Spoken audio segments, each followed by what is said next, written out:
नमस्कार।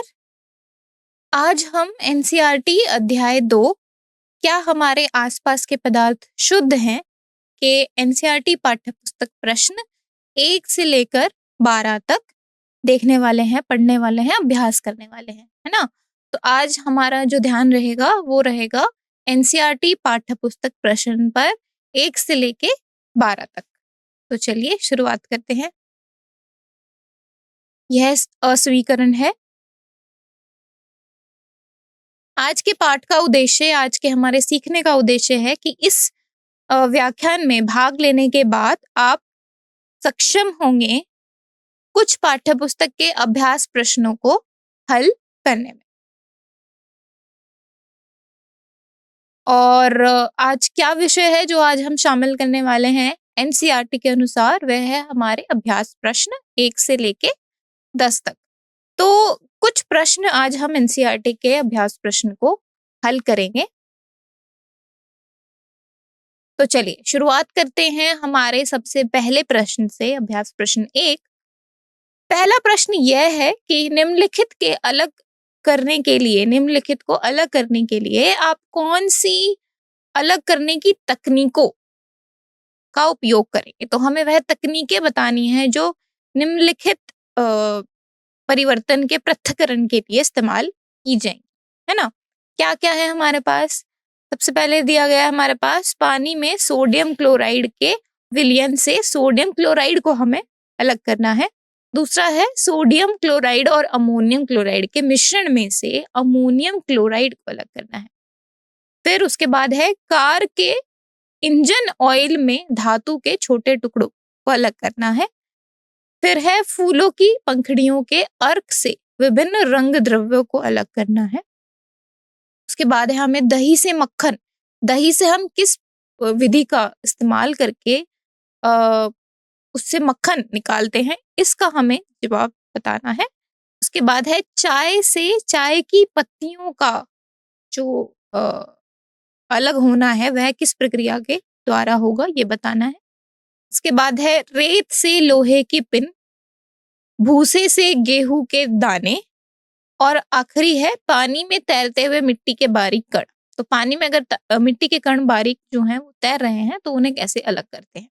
तो हमें कौन सी पृथक्करण तकनीकें लागू होंगी इन सभी में, ये हमें बारी बारी से बताना है। तो चलिए सबसे पहले हमारे पहले भाग और दूसरे भाग के हल को देखते हैं।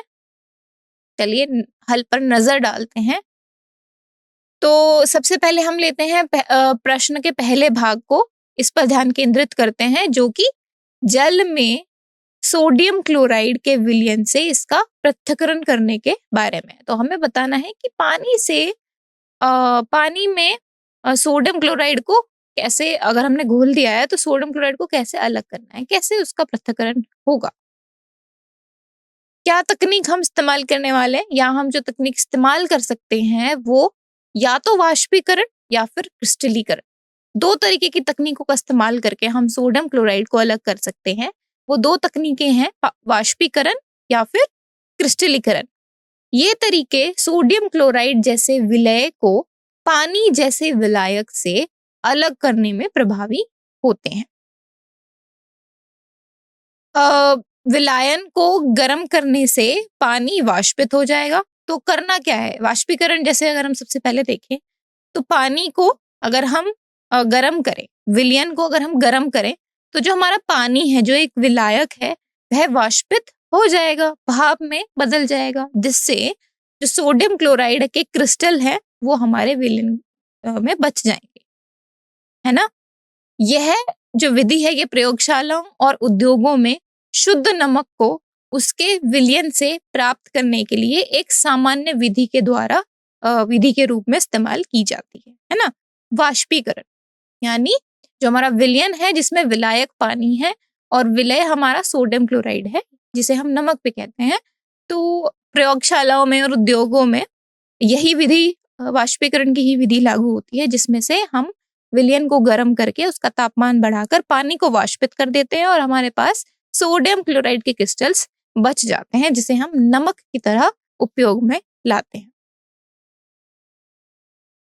अब अभी हमने देखा कि पानी से कैसे हम सोडियम क्लोराइड को अलग कर सकते हैं। अब भाग 2 पर चलते हैं। दूसरे भाग में प्रश्न के क्या पूछा है? इसमें हमें सोडियम क्लोराइड और अमोनियम क्लोराइड वाले मिश्रण से अमोनियम क्लोराइड को अलग करने की बात की गई है ना? अब इस पृथक्करण के लिए उपयुक्त तकनीक जो है वो है ऊर्ध्वपातन। अब ये क्या है? यह एक विधि है जिससे हम अमोनियम क्लोराइड के अद्वितीय गुणों का लाभ उठाएंगे और उसे सोडियम क्लोराइड और अमोनियम क्लोराइड वाले मिश्रण से अलग कर देंगे।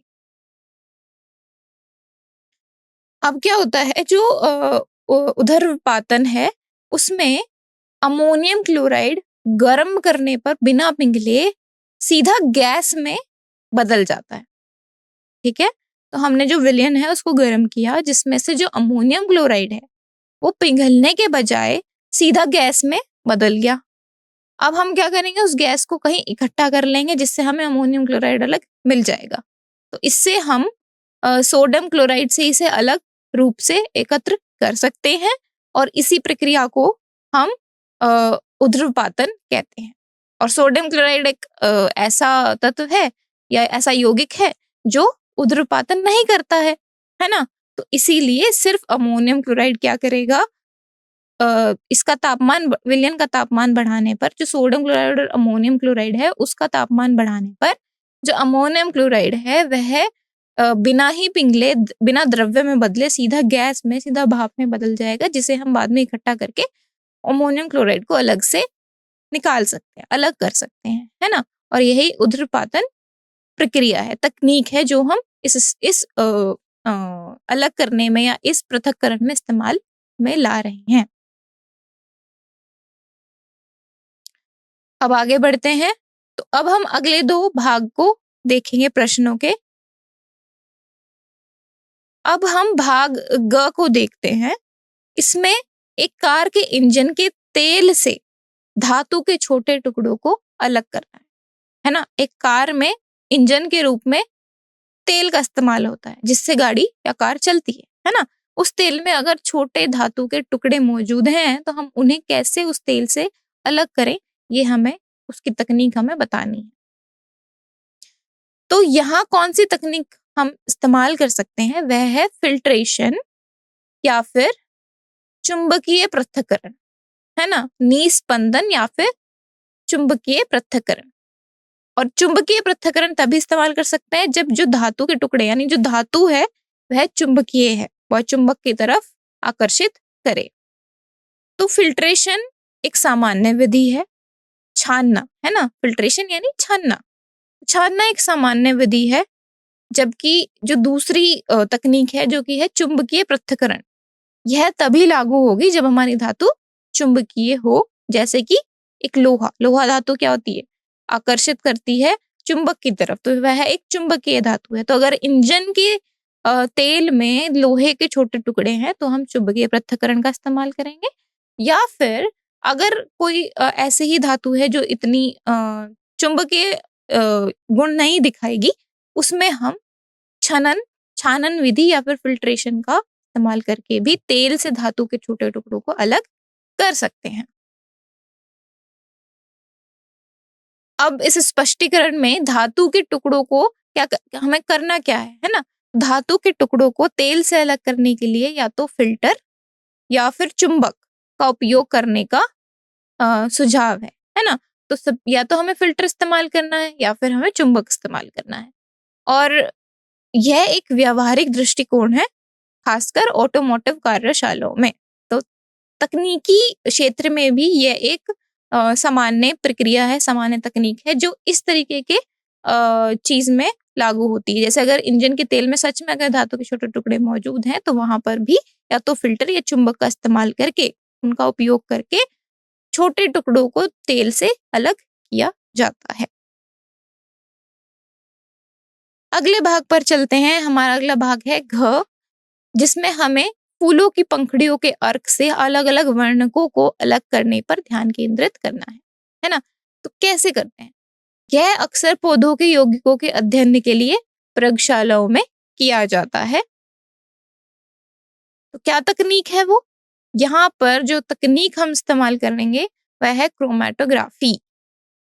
तो जो रंगक पदार्थ हैं, जो हमारे फूल की पंखुड़ियों में मौजूद हैं, जिन्हें हमें फूल की पंखुड़ियों के अर्क से अलग करना है, तो ये जो रंगक पदार्थ हैं, ये विलेय होते हैं और एक विलायक में गति द्वारा अलग किए जा सकते हैं और यही क्रोमैटोग्राफी होती है ना?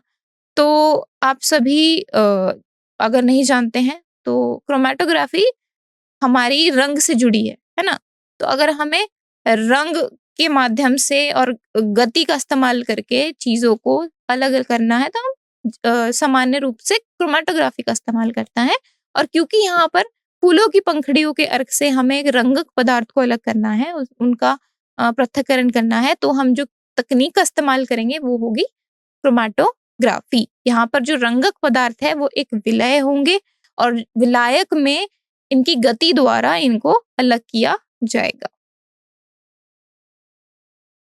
तो जो क्रोमैटोग्राफी पिगमेंट्स को एक माध्यम के माध्यम से उनकी गति के आधार पर, ठीक है? तो होना क्या है, जो हमारे वर्णक है फूल की पंखुड़ियों के अर्क के, उनको एक माध्यम से उनकी गति के आधार पर अलग किया जाएगा और यही कई वैज्ञानिक विश्लेषणों में एक मुख्य सिद्धांत है जो हम क्रोमैटोग्राफी का इस्तेमाल करते हैं। ठीक है?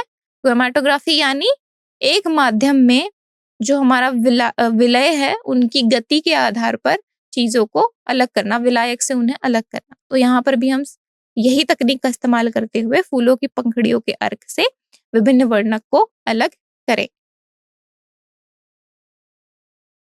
अब हम अगले 2 भाग पर चलते हैं प्रश्न के। तो सबसे पहले है विलायन। सबसे पहले हम अपने हल के ड भाग को देखते हैं। ड भाग है कि दही से मक्खन। अब हमें दही से मक्खन को अलग करने पर अपना ध्यान केंद्रित करना है। तो दही आप जानते हैं कि एक डेयरी उत्पादन में एक सामान्य प्रक्रिया के द्वारा दही से हम मक्खन का उत्पादन करते हैं या मक्खन को अलग करते हैं, है ना? अब वो कौन सी प्रक्रिया है, कौन सी तकनीक है? दही से मक्खन को अलग करने के लिए जो इस्तेमाल की जाने वाली तकनीक है उसे हम कहते हैं अपकेंद्रण, जो हमारे डेयरी विभाग में भी इस्तेमाल की जाती है। होता क्या है इसमें, स्पष्टीकरण क्या है, क्या इसके पीछे क्या तकनीक है? तो अपकेंद्रण में उच्च गति से घूमते हुए दही को क्या करना है, बहुत ही तेज गति से घुमाना है और उससे ठोस पदार्थ के रूप में मक्खन को अलग करना है। ठीक है? तो क्या करना है, दही को तेज गति से घुमाना है, जिसके परिणाम स्वरूप जो मक्खन है वो एक ठोस है। दही के मामले में, मतलब अगर आप दही से देखें, दही से तुलना करें, तो मक्खन एक ठोस है। ठोस मक्खन द्रव्यमान के रूप में अलग हो जाता है। अच्छा, तो अगला भाग है हमारा पानी से तेल। तो पानी से कैसे अलग करना है, मतलब तेल को पानी से कैसे अलग करना है?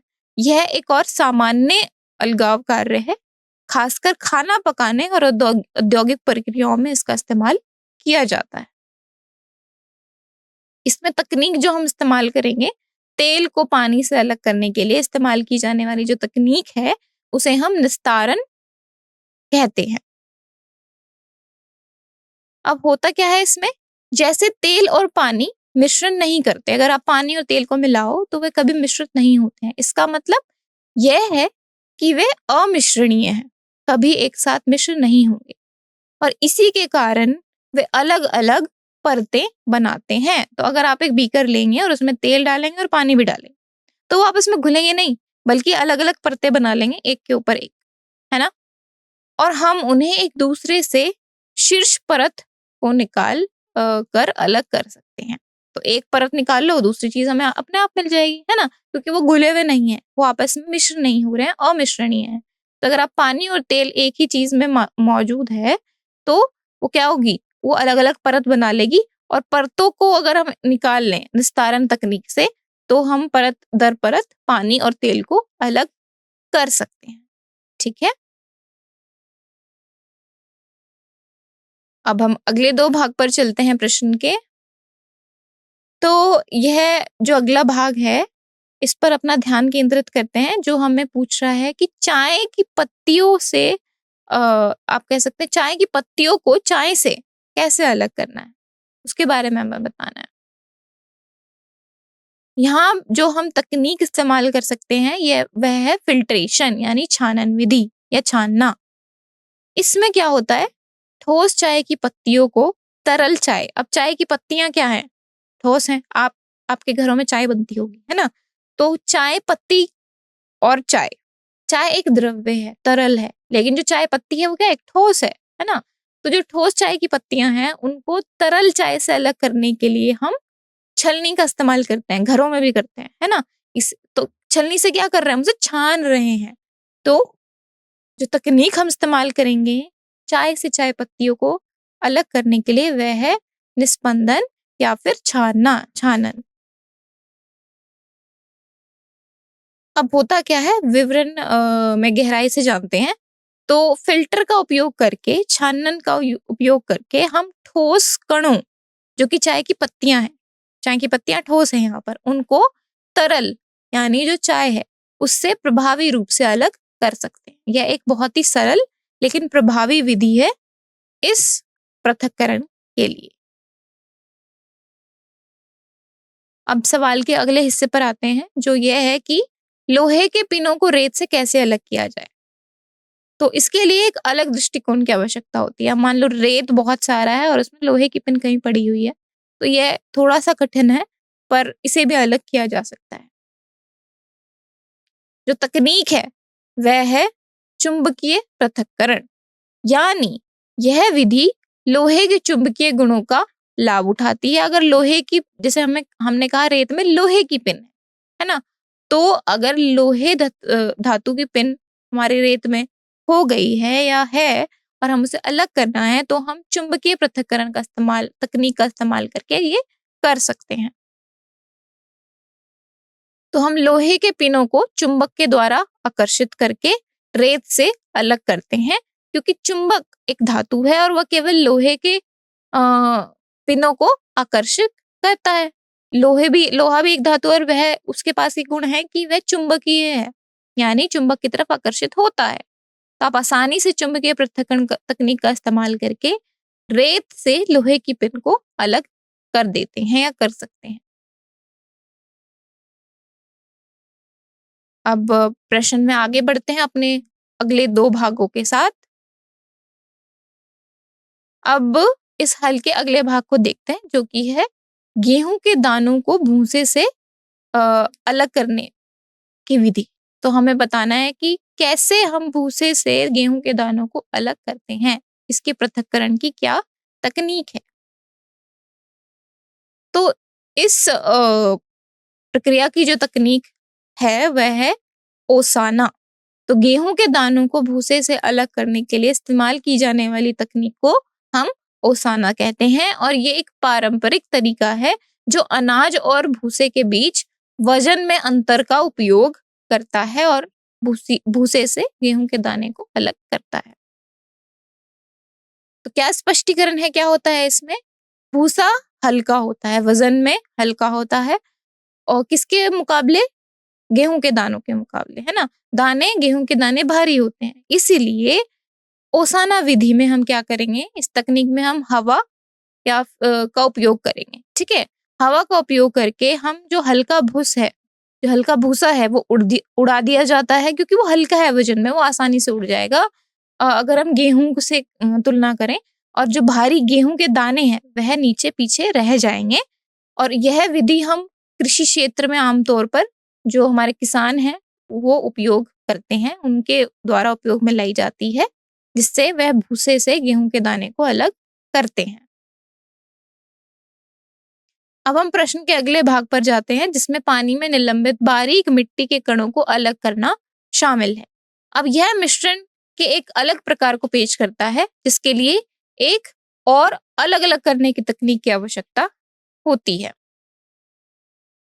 जो पानी से बारीक मिट्टी के कणों को अलग करने के लिए उपयोग की जाने वाली तकनीक है, उसको हम या तो अवसादन और अवसादन के बाद डिकेंटेशन या फिर फिल्ट्रेशन है। ठीक है, निस्तारण या फिर निस्पंदन, यानी पहले हमें अवसादन प्रक्रिया दोहरानी है करनी है, उसके बाद हमें निस्तारण या फिर निस्पंदन प्रक्रिया करनी है, जिससे हम पानी से जो मिट्टी के कण हैं बारीक उन्हें अलग कर सकते हैं। ये विधियां मिट्टी को व्यवस्थित होने देती हैं और कणों को अलग करने के लिए फिल्टर यानी छानन का उपयोग करने पर निर्भर करती हैं। मिट्टी को व्यवस्थित होने देना है और हम क्या करेंगे, साफ पानी को निकाल लेंगे और मिट्टी के कणों को पानी से अलग करने के लिए फिल्टर का उपयोग कर सकते हैं। ठीक है, तो चलिए अब अपने अगले प्रश्न पर बढ़ते हैं। चाय बनाने के चरण लिखिए। तो हमें इसमें क्या करना है, चाय कैसे बनती है उसके चरण लिखने हैं। ठीक है, जो भी चरण आप उपयोग में लाते हैं चाय बनाने के दौरान आप उनको लिखें और हमें दिए गए शब्दों का इस्तेमाल करके, शब्दों का उपयोग करके ही आपको वह चरण लिखने हैं। अब शब्द क्या दिए हैं, विलयन, विलायक, विलय, घुलना, विलय, अविलय, निसंदेह और अवशेष, है ना, घुलनशील, अघुलनशील। तो आपको इसमें क्या करना है, उन चरणों के बारे में लिखना है, इन दिए गए शब्दों का इस्तेमाल करके उन चरणों के बारे में लिखना है जो आप चाय बनाने में उपयोग में लाते हैं। चलिए हल देखते हैं। क्या करते हैं चाय में, चाय बनाते समय सबसे पहले अगर आपने घर में चाय बनाई है तो आपको ये जरूर मालूम होगा और आप इसे आसानी से भी कर सकते हैं। विलयन, विलायक, विलय, घुलनशीलता, अघुलनशीलता, निसंदेह, अवशेष, इन सभी की परिभाषा को जान के, क्योंकि हमें इन्हीं शब्दों का इस्तेमाल करके चरणों का उपयोग करना है ना, चरणों को लिखना है। तो सबसे पहले हम पानी लेते हैं, फिर उसको उबालते हैं, जिसका उपयोग हम विलायक की तरह करते हैं चाय बनाने में। उसके बाद हम चाय की पत्तियां जो कि ठोस हैं उनको विलायक यानी जल में मिलाते हैं और एक विलेय की तरह ये मिलती है ना, क्योंकि हम विलायक क्या है, ज्यादा मात्रा में है, पानी है, उसमें हम चाय की पत्तियां ठोस मिला रहे हैं, इसका मतलब चाय की पत्तियां हमारी विलेय हैं। अब जो चाय की पत्तियां हैं उनको उबालना है पानी में और आंशिक रूप से वह घुलनशील होती हैं और इनका कुछ घटक ही पानी में घुल पाता है ना। जो वो चाय की पत्तियां हैं वो पूरी नहीं घुलती, एकदम गायब नहीं हो जाएंगी, पूरी घुल के एकदम गायब होगी, जैसे नमक घुल जाता है पानी में या चीनी घुल जाती है पानी में, ऐसा नहीं होगा। चाय की पत्तियों का कुछ हिस्सा या कुछ घटक ही पानी में घुल जाता है, बाकी वह अघुलनशील रहती, आंशिक रूप से वह अघुलनशील होती हैं, या फिर आप कह सकते हो आंशिक रूप से घुलनशील होती है ना, क्योंकि कुछ हिस्सा उसका घुल जा रहा है जिसकी वजह से चाय में रंग आता है और कुछ हिस्सा अघुलनशील रह रहा है जिसकी वजह से वह ठोस बची रहती है चाय में और हमें उसे छानन विधि से अलग करना होता है। ठीक है, अब हमें क्या करना है, हमने पानी को उबाल लिया, उबलते पानी में चाय की पत्तियां डाल ली, उबलता पानी हमारा विलायक है, पत्तियां हमारी विलय। अब क्या होगा, हमें जो मिश्रण हमें मिल गया है हम उसको अच्छे से हिलाना है ताकि जो विलय है या फिर आप कह सकते हैं जो विलायक है अच्छी तरह से विलय में घुल जाए या फिर विलय विलायक में घुल जाए, है ना। विलय हमारी चाय की पत्तियां तो वह घुलेंगी पानी में, विलायक में। तो इसके लिए हमें मिश्रण को अच्छे से हिलाते रहना है और विलायक में विलय को घुलने देना है ताकि हमारा एक विलयन बन जाए जिसे हम चाय कहेंगे, है ना। अब इस विलयन को हमें क्या करना है, छानन विधि से छानना है। ठीक है, तो हमें एक फिल्टर लेना है और उससे हमें इसे पास कराना है इस विलयन को, जिससे ये छने, सिर्फ इसकी छानने के लिए। अब फिल्टर से जो पास हो रही है चाय उसके विलयन को फिल्टर कहा जाता है, यानी जब आपने क्या ली, छन्नी ली, है ना, उससे चाय को, उसमें चाय मतलब अगर आप एक बीकर में या किसी भी ग्लास में या किसी भी चीज में अगर आप चाय को इकट्ठा कर रहे हैं तो आप एक छन्नी लगाएंगे और वह एक फिल्टर का काम करेगी और आप चाहे उसके द्वारा पास करा के उस बीकर में या उस कंटेनर में भरेंगे, है ना, उस ग्लास में भरेंगे। तो फिल्टर से गुजरने वाले तरल को हम नीस्पंद कहते हैं, जो कि एक चाय का विलयन है, क्योंकि वो छन गया है ना, वो छन रहा है। फिल्टर पर बचे ठोस कण अवशेष, है ना, तो फिल्टर पर कुछ ठोस कण बच जाते हैं चाय के, वो मतलब अघुलनशील रहते हैं, इसलिए वह बच जाते हैं। और वह क्या है, ना घुलने वाली पत्तियां हैं जो चाय बनने के बाद चाय में रह गई हैं। ठीक है, जो फिल्टर पर हमारा ठोस कण आए, ठोस कण अवशेष बचे, वो चाय में ना घुलने वाली चाय की पत्तियां हैं। अब क्या करना है, जो बचा हुआ फिल्ट्रेट है, बचा हुआ अवशेष है, उसको छान कर ही चाय कहलाती है। इसे चाय के रूप में परोसा जाता है।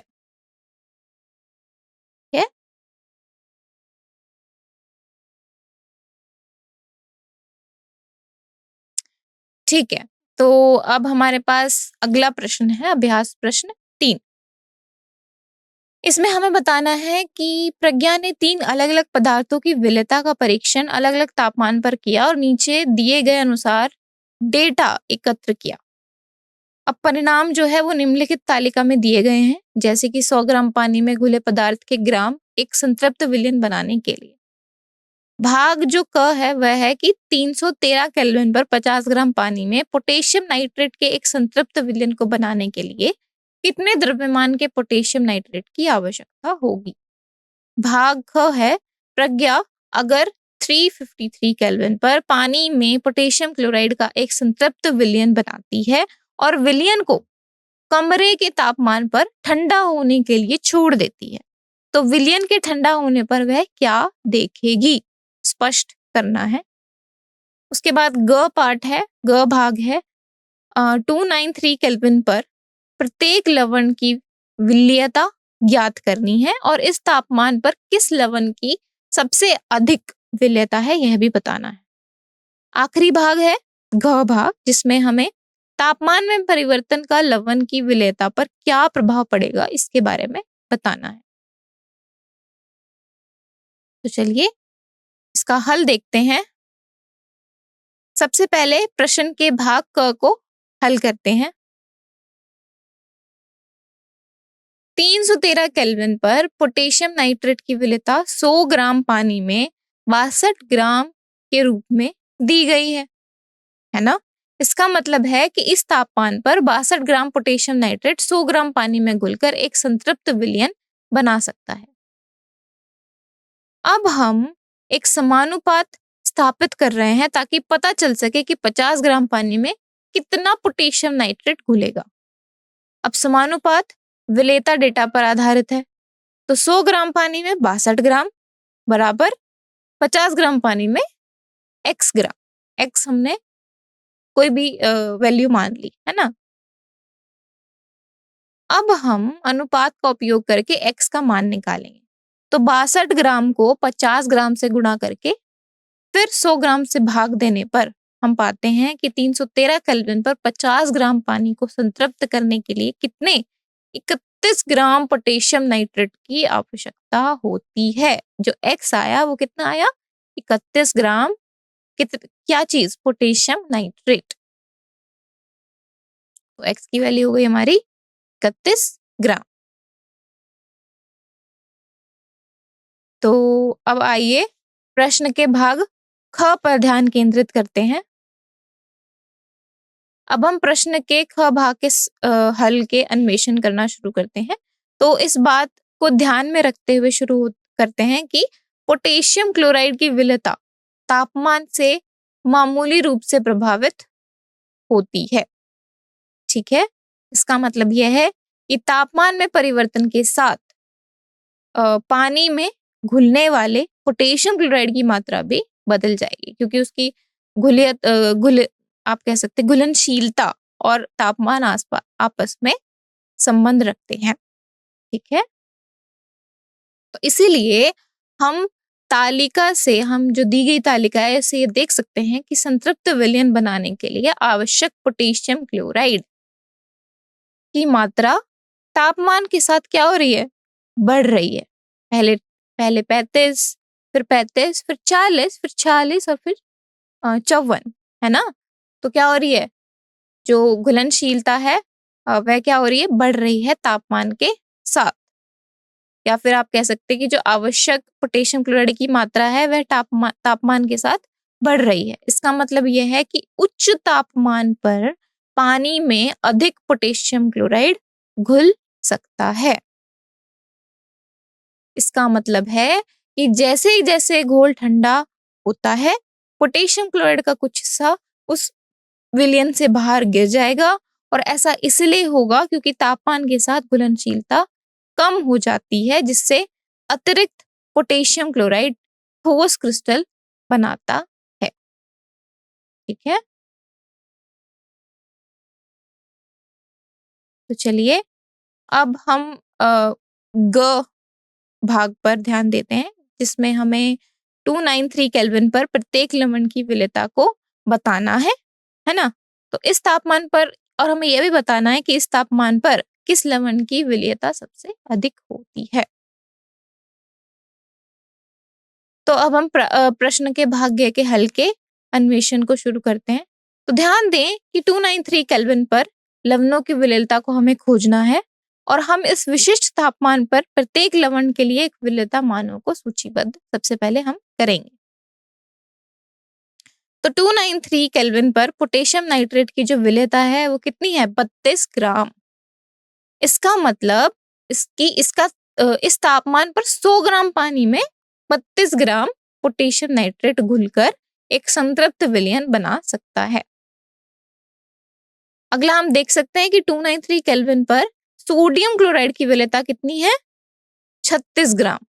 इसका मतलब कि इस तापमान पर 100 ग्राम पानी में 36 ग्राम सोडियम क्लोराइड घुल सकता है। उसके बाद 293 केल्विन पर पोटेशियम क्लोराइड की विलेयता 35 ग्राम है, मतलब इस तापमान पर 100 ग्राम पानी में 35 ग्राम पोटेशियम क्लोराइड घुल सकता है। अगला 293 केल्विन पर अमोनियम क्लोराइड की विलेयता कितनी दी गई है, 37 ग्राम, और इसका मतलब है कि इस तापमान पर 100 ग्राम पानी में 37 ग्राम अमोनियम क्लोराइड घुल सकता है। 293 केल्विन पर हम ये देख पा रहे हैं कि सबसे ज्यादा जो विलेयता है किसकी है, अमोनियम क्लोराइड की। अमोनियम क्लोराइड की विलेयता 293 पर सबसे ज्यादा है, जो कि है 37 ग्राम, है ना। तो चलिए अब प्रश्न के भाग घ का उत्तर देते हैं। प्रश्न के घ भाग के समाधान के अन्वेषण करना शुरू करते हैं। तो सबसे पहले पोटेशियम नाइट्रेट पर ध्यान देते हैं, है ना, जो कि परीक्षण किए गए पदार्थों में से एक है। अब हम देखेंगे कि तापमान परिवर्तन इसकी विलेयता को कैसे प्रभावित कर रहा है। इसलिए जो तालिका है उससे हम देख सकते हैं कि पोटेशियम नाइट्रेट की विलेयता तापमान के साथ काफी हद तक बढ़ जाती है ना। पोटेशियम नाइट्रेट की जो विलेयता है वो 21 से 167 यानी 167, है ना, 167 तक, यानी 21 से लेके 167 तक बढ़ रही है। तो काफी ज्यादा जो विलेयता है वो तापमान के साथ बढ़ रही है पोटेशियम नाइट्रेट के लिए। तो इसका मतलब यह है कि जैसे जैसे तापमान बढ़ता है पानी में पोटेशियम नाइट्रेट की और अधिक मात्रा में घुल सकती है। ठीक है, इसका मतलब क्या है कि जैसे जैसे हम तापमान को बढ़ा रहे हैं पानी में पोटेशियम नाइट्रेट और अधिक मात्रा में घुल सकता है। यह 283 केल्विन पर 21 ग्राम से लेकर 353 केल्विन पर 167 ग्राम तक जाता है, जो कि एक महत्वपूर्ण वृद्धि को दर्शाता है। इससे पोटेशियम नाइट्रेट की घुलनशीलता पर तापमान की मजबूत निर्भरता स्पष्ट होती है। इसका मतलब यह है कि तापमान नमक की कितनी मात्रा घुल सकती है इसमें महत्वपूर्ण भूमिका निभाता है। यानी घुलनशीलता में तापमान एक महत्वपूर्ण भूमिका निभाता है। तो चलिए घ भाग को ही जारी रखते हैं। अब हम सोडियम क्लोराइड की बात करते हैं, है ना? बारी-बारी से हम हर पदार्थ के बारे में देखेंगे। तो सोडियम क्लोराइड पर ध्यान केंद्रित करते हैं। यहाँ हम देखते हैं कि सोडियम क्लोराइड की जो विलेयता है वो लगभग स्थिर रहती है। 36 और 37 ये 2 ही विलेयता दिखाई हैं उसने, लगभग 36 या फिर 37 ग्राम के आसपास। इसका मतलब है कि जब भी तापमान बदलता है तो पानी में घुल सकने वाले सोडियम क्लोराइड की मात्रा में ज्यादा अंतर नहीं आता। एक ही जो मात्रा है वह घुलती है, या तो 36 या फिर 37 ग्राम। इसीलिए तापमान के साथ सोडियम क्लोराइड की घुलनशीलता में बहुत कम परिवर्तन होता है और इससे यह सुझाव मिलता है कि सोडियम क्लोराइड पानी में घुलने के मामले में तापमान परिवर्तनों के प्रति बहुत संवेदनशील नहीं है। और तापमान के साथ घुलनशीलता में न्यूनतम परिवर्तन सोडियम क्लोराइड के लिए कम तापमान निर्भरता को इंगित करता है। इसका मतलब तापमान सोडियम क्लोराइड की पानी में घुलने की मात्रा को महत्वपूर्ण रूप से प्रभावित नहीं करता, इतना प्रभावित नहीं करता। अब घ भाग में ही आगे चलते हैं। पोटेशियम क्लोराइड के बारे में बात करते हैं। पोटेशियम क्लोराइड की विलेयता तापमान बढ़ने के साथ मामूली रूप से बढ़ती है। इसका मतलब जब तापमान अधिक होता है तो पानी में अधिक पोटेशियम क्लोराइड घुल सकता है। पोटेशियम क्लोराइड की विलेयता 283 केल्विन पर 35 ग्राम से बढ़कर 353 केल्विन पर 54 ग्राम हो जाती है। यह तापमान के साथ विलेयता में मामूली वृद्धि को दर्शाता है। तो पोटेशियम क्लोराइड मामूली तापमान निर्भरता दिखाता है। इसका मतलब है कि जबकि तापमान इसकी घुलनशीलता को प्रभावित करता है, लेकिन यह परिवर्तन इतना अत्यधिक गंभीर नहीं है पोटेशियम क्लोराइड में। अब घ में ही आगे चलते हैं। अब हम अमोनियम क्लोराइड के बारे में बात करते हैं। तापमान बढ़ने के साथ अमोनियम क्लोराइड की विलेयता लगातार बढ़ती है। इसका मतलब है कि अधिक तापमान पर पानी में अमोनियम क्लोराइड की अधिक मात्रा घुल सकती है। अमोनियम क्लोराइड की विलेयता 283 केल्विन तापमान पर 24 ग्राम से बढ़कर 353 केल्विन पर 66 ग्राम हो जाती है। इसका मतलब कि अमोनियम क्लोराइड की विलेयता तापमान पर निर्भर करती है। तापमान के बढ़ने के साथ साथ अमोनियम क्लोराइड की विलेयता भी बढ़ती है। तो चलिए अब हम अपने अगले प्रश्न पर चलते हैं। उदाहरण देकर निम्नलिखित की व्याख्या कीजिए। तो हमें निम्नलिखित उदाहरण सहित बताने हैं। पहला है संतृप्त विलयन, फिर है शुद्ध पदार्थ, उसके बाद है कोलोइड और उसके बाद है निलंबन। तो सबसे पहले हम संतृप्त विलयन और शुद्ध पदार्थ को समझते हैं। पहले भाग पर ध्यान देते हैं जो कि है संतृप्त विलयन। संतृप्त विलयन वह होता है जिसमें एक निश्चित तापमान पर और अधिक विलय नहीं घुल सकता। ठीक है, ध्यान रखिए, यह एक निश्चित तापमान की बात कर रहे हैं हम। एक निश्चित तापमान पर बिना तापमान को बढ़ाए या घटाए और अधिक विलय अगर किसी विलयन में नहीं घुल सकता तो उसे संतृप्त विलयन कहा जाता है। इसका मतलब है कि विलयन का उस विशेष विलय को घोलने की अपनी अधिकतम क्षमता, वह विलयन अपनी अधिकतम क्षमता तक पहुंच चुका है, वह उस विलय को अपने अंदर घोलने की अधिकतम क्षमता तक पहुंच चुका है। उदाहरण के लिए जब पानी में नमक मिलाते हैं तो वह घुलना बंद कर देता है। मान लो आप नमक मिला रहे हैं पानी में, आप मिलाते जा रहे हैं, एक ऐसा समय आएगा जब वो घुलना ही बंद हो जाएगा, वह नीचे बैठना शुरू कर देगा, घुलेगा ही नहीं। तो क्या होगा, तो वो विलयन संतृप्त हो जाएगा।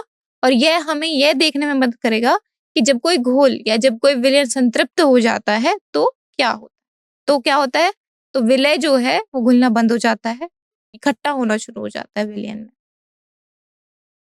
अब प्रश्न के दूसरे भाग पर आते हैं, जो कि है एक शुद्ध पदार्थ के बारे में। शुद्ध पदार्थ को एक ऐसे पदार्थ के रूप में परिभाषित करते हैं जो केवल एक ही प्रकार के कणों से बना होता है।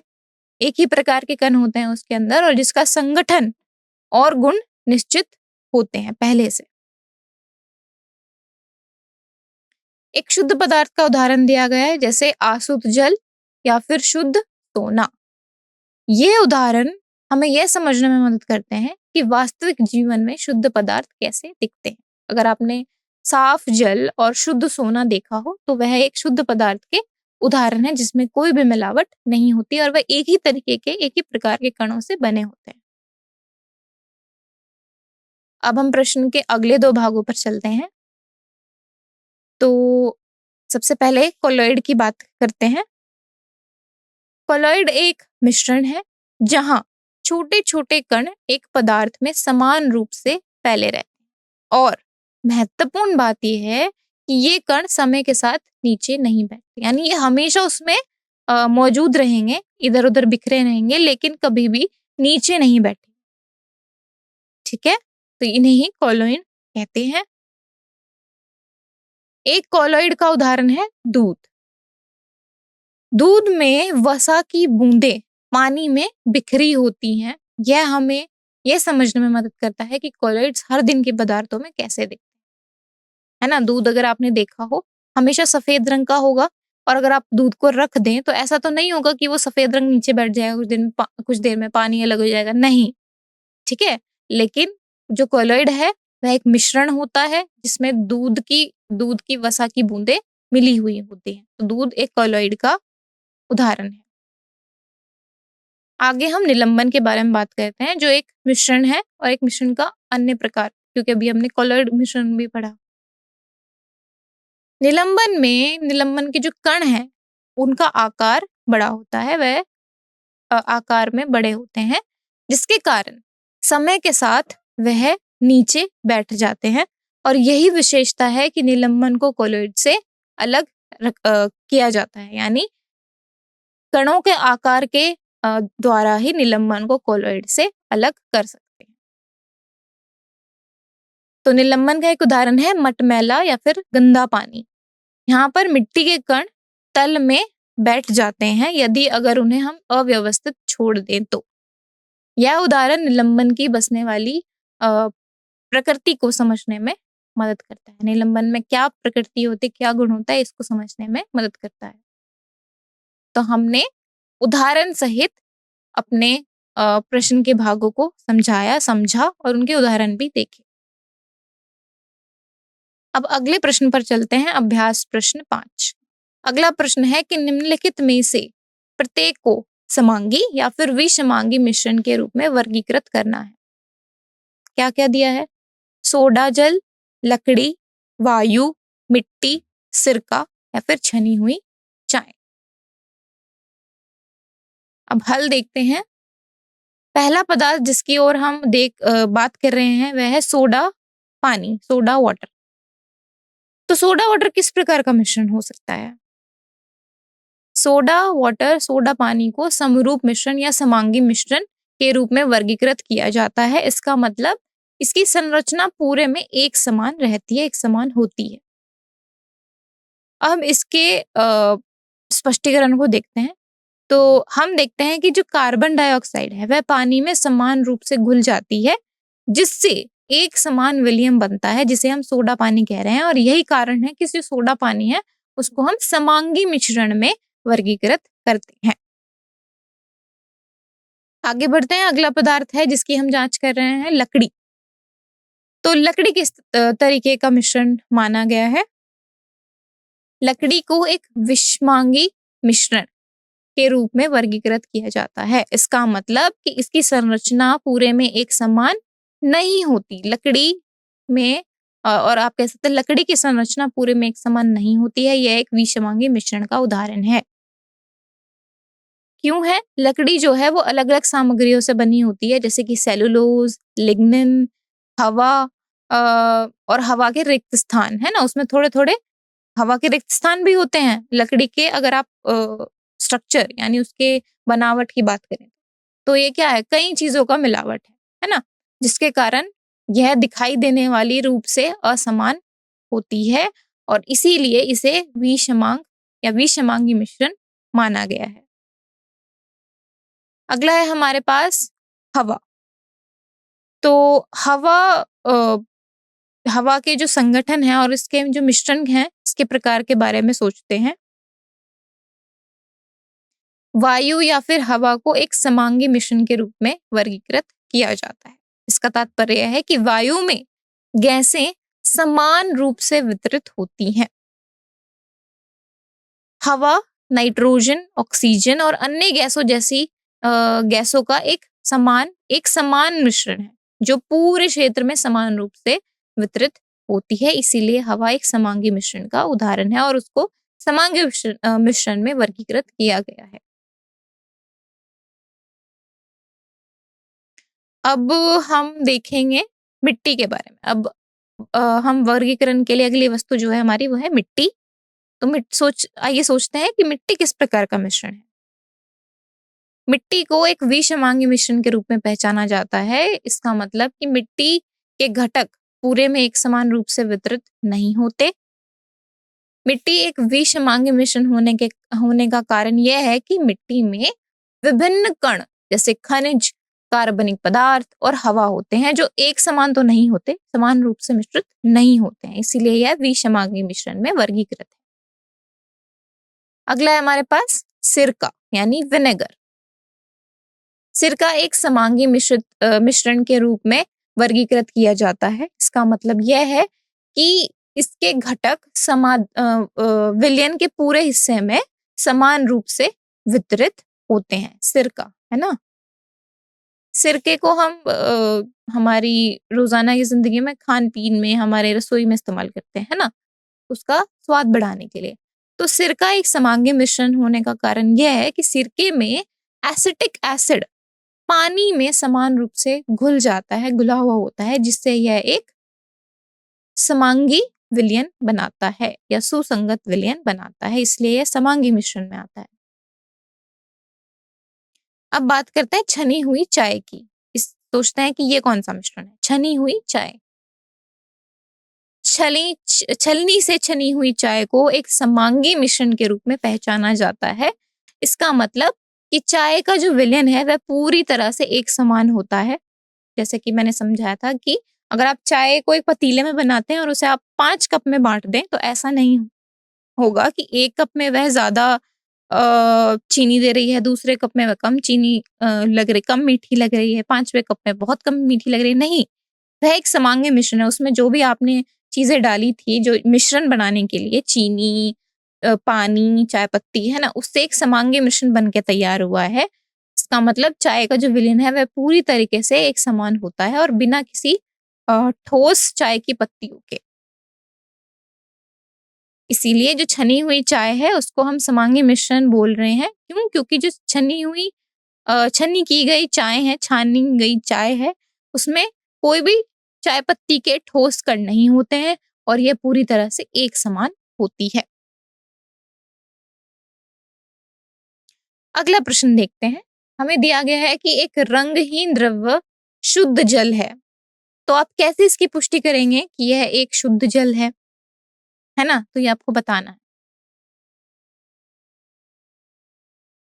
एक रंगहीन द्रव्य के शुद्ध पानी होने की पुष्टि के लिए हम निम्नलिखित परीक्षण का इस्तेमाल कर सकते हैं। क्या है वह? चलिए देखते हैं। सबसे पहले है कथ्वनांक परीक्षण। जो हमें द्रव्य मिला है हम उसका कथ्वनांक परीक्षण कर सकते हैं, यह पता लगाने के लिए कि वह शुद्ध जल के बराबर आएगा कि नहीं। तो जो द्रव्य है, हमें जो द्रव्य मिला है, हमें क्या करना है, उसके कथ्वनांक को मापना है। और हमें पता है कि जो शुद्ध पानी है उसका वायुमंडलीय दबाव पर जो कथ्वनांक होता है वो होता है 100 डिग्री सेल्सियस। यानी 100 डिग्री सेल्सियस तापमान पर पानी या शुद्ध पानी उबलता है। तो जो द्रव्य हमें मिला है, जब हम उसे उबालेंगे, गर्म करेंगे, तापमान बढ़ाएंगे, तो उसका कथ्वनांक का जो तापमान है वह भी इसी के आसपास आना चाहिए। यदि कथ्वनांक 100 डिग्री के आसपास आता है या फिर 100 डिग्री, ठीक 100 डिग्री आता है, तो इसका मतलब है कि यह एक शुद्ध जल है। आपका द्रव्य एक शुद्ध जल है। दूसरा परीक्षण जो हम कर सकते हैं वह है हिमांक परीक्षण। इसमें भी हमें क्या करना है, द्रव्य के हिमांक को मापना है और हमें क्योंकि पता है कि जो शुद्ध जल होता है उसका हिमांक 100 डिग्री सेल्सियस होता है, यानी 100 डिग्री सेल्सियस तापमान पर जो शुद्ध पानी है वह जम जाता है। ठीक है, तो हम क्या करेंगे, हमें जो द्रव्य मिला है हम उसे उसका जो तापमान है वो गिराना शुरू करेंगे। जिस भी तापमान पर वो जम जाता है उसे हम 100 डिग्री सेल्सियस से मिलाएंगे और अगर ये सेम है, अगर ये बराबर है तो यानी वह शुद्ध जल है। तो कोई भी अगर कमी आती है इस चीज में, जैसे मान लो हमारा जो तापमान है वो 100 डिग्री सेल्सियस नहीं आया है ना, या तो उससे ज्यादा आ रहा है या उससे कम आ रहा है, इसका मतलब हमारे द्रव्य में अशुद्धियां हैं, अशुद्धियां मौजूद है, वह शुद्ध जल नहीं है। अगली विधि है स्वाद और गंध का परीक्षण। इस विधि में हम तरल पदार्थ के किसी भी स्वाद या गंध की जांच कर सकते हैं। जो शुद्ध जल होता है वह स्वादहीन होता है, उसका कोई स्वाद नहीं होता, और गंधहीन होता है, उसका कोई खुशबू या गंध भी नहीं होती। तो यह शुद्ध जल की एक प्रमुख विशेषता है। अगर कोई स्वाद या गंध मौजूद है आपके रंगहीन द्रव्य में तो यह पानी में अशुद्धियों को इंगित करता है। यह हमें यह समझने में मदद करता है कि मानक से कैसे विचलन संदूषण का संकेत दे सकते हैं। अब हम अगली विधि पर बढ़ते हैं जो कि है चालकता परीक्षण। इसमें तरल की विद्युत चालकता की क्षमता का परीक्षण शामिल है। तो जो शुद्ध जल होता है वो विद्युत का कुचालक होता है। ऐसा इसलिए क्योंकि इसमें मुक्त आयनों की कमी होती है जो विद्युत चालन में सहायता करते हैं, है ना। तो जो हमारे शुद्ध जल हैं उसमें क्या होता है, मुक्त आयन होते हैं जिसकी वजह से विद्युत चालन में सहायता होती है और इसी वजह से यह विद्युत जल जो है हमारा वह विद्युत का कुचालक होता है। तो यदि हमारा रंगहीन द्रव्य या रंगहीन तरल पदार्थ विद्युत का संचालन करता है, इसका अर्थ होगा कि इसमें घुले हुए आयन मौजूद हैं जो अशुद्धियों की उपस्थिति को इंगित करते हैं। अगली विधि है वाष्पीकरण परीक्षण। इसमें एक साफ सतह पर तरल के कुछ हिस्से को वाष्पित करना शामिल है। तो इस परीक्षण के दौरान आप तरल का एक हिस्सा वाष्पित करते हैं। यह अवशेषों की जांच करने का पहला कदम है। शुद्ध पानी के वाष्पीकरण के बाद कोई भी अवशेष नहीं बचता है और ऐसा इसलिए होता है क्योंकि इसमें कोई घुली हुई ठोस पदार्थ नहीं होते हैं। यह शुद्ध है। जो पानी के वाष्पीकरण के बाद शेष रह जाए, है ना, तो शुद्ध जल क्या हो जाएगा, पूरा का पूरा वाष्पीकृत हो जाएगा। यदि वाष्पीकरण के बाद आपका रंगहीन द्रव्य कोई अवशेष बचा रहता है, बचा देता है, तो यह अशुद्धियों को इंगित करता है, यानी उसमें कोई अशुद्धि मौजूद है और यह एक अंतिम बिंदु है जो बताता है कि अवशेष कैसे दूषकों की उपस्थिति को प्रकट कर सकते हैं। अगला प्रश्न देखते हैं। हमें बताना है कि ऐसी स्थिति में कौन से पदार्थ शुद्ध हो गए हैं, या फिर हमें बताना है कि जो निम्नलिखित पदार्थ दिए गए हैं इन श्रेणी में कौन से पदार्थ हैं जो हम शुद्ध पदार्थ की श्रेणी में लाएंगे, है ना, शुद्ध पदार्थ की श्रेणी में आते हैं। इनमें कौन कौन से है, बर्फ, दूध, लोहा, हाइड्रोक्लोरिक अम्ल, कैल्शियम पदार्थ, पारा, समूह, लकड़ी और वायु।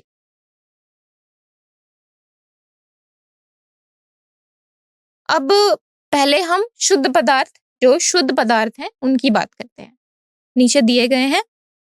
पहला सबसे शुद्ध पदार्थ है बर्फ, जो कि एक शुद्ध पानी का ठोस रूप है, बस अवस्था बदली हुई है ना। पानी है, शुद्ध जल है, बस उसकी ठोस रूप में है जिसे हम बर्फ कह रहे हैं। तो यह एक शुद्ध पदार्थ का श्रेणी में आता है।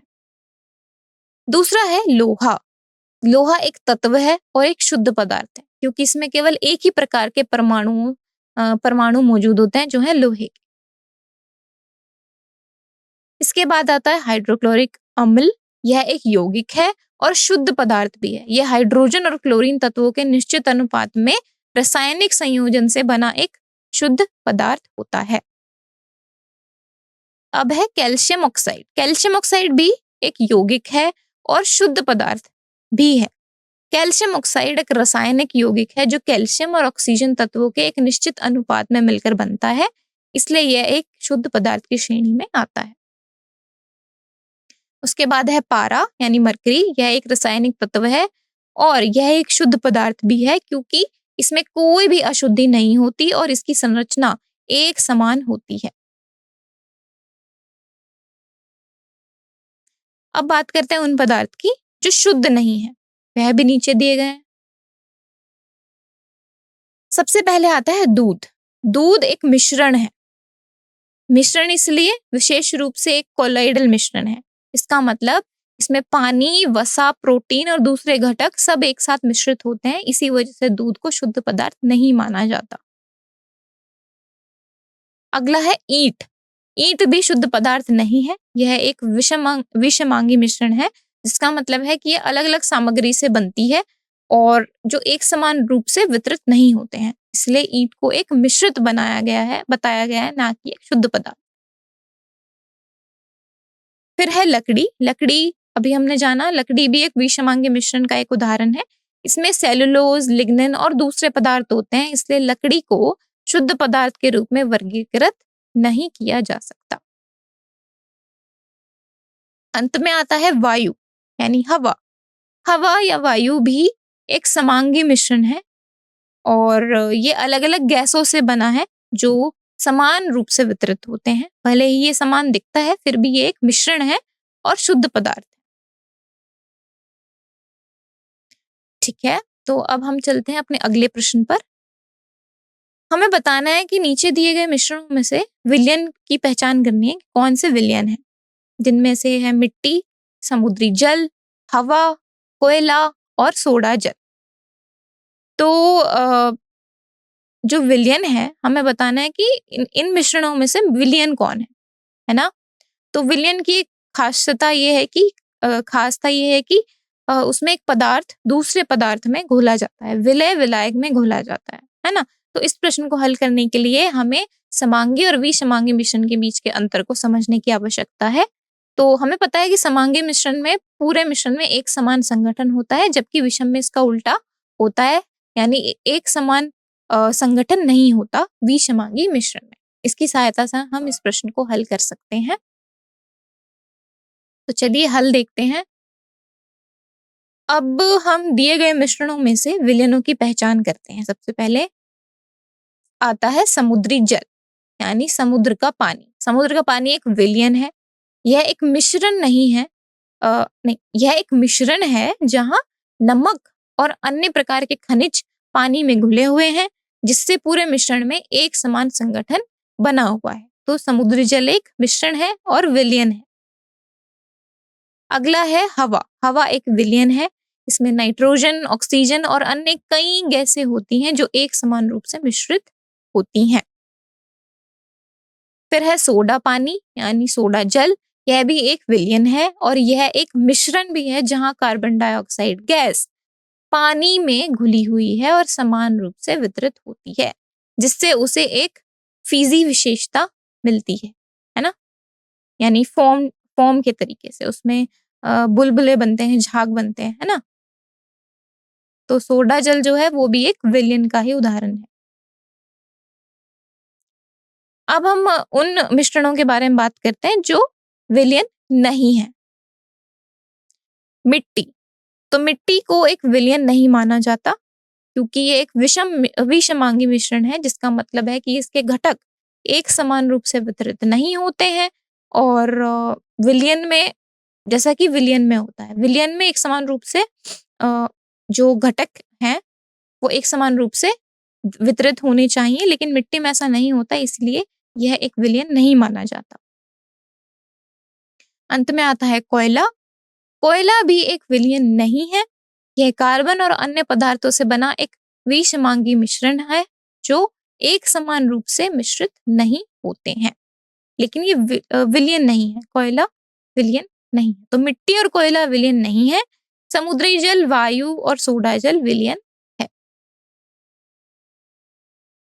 अब हम अगले प्रश्न के बारे में देखते हैं, जिसमें पूछा गया है कि निम्न में से कौन टिंडल प्रभाव दिखाता है। क्या क्या है हमारे पास? लवण विलयन, दूध, कॉपर सल्फेट विलयन और स्टार्च विलयन। चलिए इसका हल देखते हैं। जो पदार्थ टिंडल प्रभाव दिखाएंगे वह कौन से हैं? दूध। दूध टिंडल प्रभाव दिखाता है। एक कोलाइडल मिश्रण है सबसे पहले, और यह इसलिए है क्योंकि दूध एक कोलाइडल है ना, मतलब इसके जो कण हैं वे इतने इतने तो बड़े होते हैं कि प्रकाश को प्रकिरणित कर सकते हैं। प्रकाश का यह प्रकिरण ही हमें टिंडल प्रभाव के रूप में देखने को मिलता है, इसीलिए दूध जो है वह टिंडल प्रभाव दिखाता है। फिर है स्टार्च विलयन। स्टार्च विलयन को भी एक ऐसी सामग्री के रूप में पहचाना गया है जो टिंडल प्रभाव दिखाता है। दूध की तरह स्टार्च का घोल भी एक कोलाइड है, इसका मतलब कि ये प्रकाश को बिखेर सकता है और इसके प्रभाव को प्रदर्शित कर सकता है, यानी स्टार्च विलयन भी टिंडल प्रभाव दिखाता है। फिर आता है वो पदार्थ, अब हम उन पदार्थ पर ध्यान केंद्रित करते हैं जो कि टिंडल प्रभाव नहीं दिखाते, जिसमें है नमक का विलयन। तो नमक का विलयन एक ऐसा पदार्थ है जो टिंडल इफेक्ट नहीं दिखाता। ऐसा इसलिए है क्योंकि वे एक सच्चा विलयन है, ठीक है, वास्तविक विलयन है, जहां कण प्रकाश को बिखेरने के लिए बहुत छोटे होते हैं, क्योंकि वो पूरे घुले रहते हैं पानी में, है ना। नमक के कण पानी में घुल रहते हैं, वह नहीं मौजूद होते प्रकाश को बिखेरने के लिए, इसलिए नमक का जो विलयन है वह टिंडल प्रभाव नहीं दिखाता है। उसके बाद है कॉपर सल्फेट विलयन। कॉपर सल्फेट घोल या कॉपर सल्फेट विलयन को भी टिंडल प्रभाव नहीं दिखने वाला बताया गया है। ऐसा क्यों? क्योंकि जो नमक का घोल है, नमक का जो विलयन है, उसकी तरह ये भी एक वास्तविक विलयन होता है, कॉपर सल्फेट विलयन। मतलब इसके जो कण हैं वो प्रकाश को बिखेरने के लिए बहुत ही छोटे होते हैं और इसलिए यह टिंडल प्रभाव प्रदर्शित नहीं करते। तो दूध और स्टार्च विलयन टिंडल प्रभाव दिखाते हैं। नमक का विलयन और कॉपर सल्फेट का विलयन टिंडल प्रभाव नहीं दिखाते, उनके कणों के छोटे आकार के कारण। अब अगला और आखिरी प्रश्न देखते हैं, जिसमें हमें निम्नलिखित को तत्वों, यौगिकों या फिर मिश्रणों में वर्गीकृत करना है। क्या क्या है हमारे पास? सोडियम, मिट्टी, चीनी का घोल, चांदी, कैल्शियम कार्बोनेट, टिन, सिलिकॉन, कोयला, हवा, साबुन, मीथेन, कार्बन डाइऑक्साइड और रक्त। तो हमें इन पदार्थों की सूची में से 3 श्रेणियों में इनको वर्गीकृत करना है: तत्व, यौगिक और मिश्रण, है ना। तत्व क्या होता है? तत्व शुद्ध पदार्थ होते हैं जिनमें केवल एक प्रकार के परमाणु होते हैं। यौगिक पदार्थ ऐसे होते हैं जो तत्वों से मिलकर बनते हैं, 2 या 2 से अधिक तत्वों से मिलकर बनते हैं और एक निश्चित अनुपात में रासायनिक रूप से बंधे होते हैं। वहीं मिश्रण 2 या 2 से अधिक पदार्थों के संयोजन होते हैं जो रासायनिक रूप से बंधे नहीं होते और जिनका संगठन भी अलग अलग हो सकता है। तो चलिए इसका हल देखते हैं। आप एक यहाँ पर एक तालिका देख सकते हैं जिसकी मदद से हम प्रत्येक पदार्थ को उसके तत्व, यौगिक या मिश्रण के रूप में वर्गीकृत करके सूचीबद्ध कर सकते हैं। उदाहरण के लिए सोडियम। सोडियम क्या है? एक तत्व है, उसे एक तत्व के रूप में वर्गीकृत किया गया है क्योंकि इसमें केवल एक प्रकार के परमाणु होते हैं।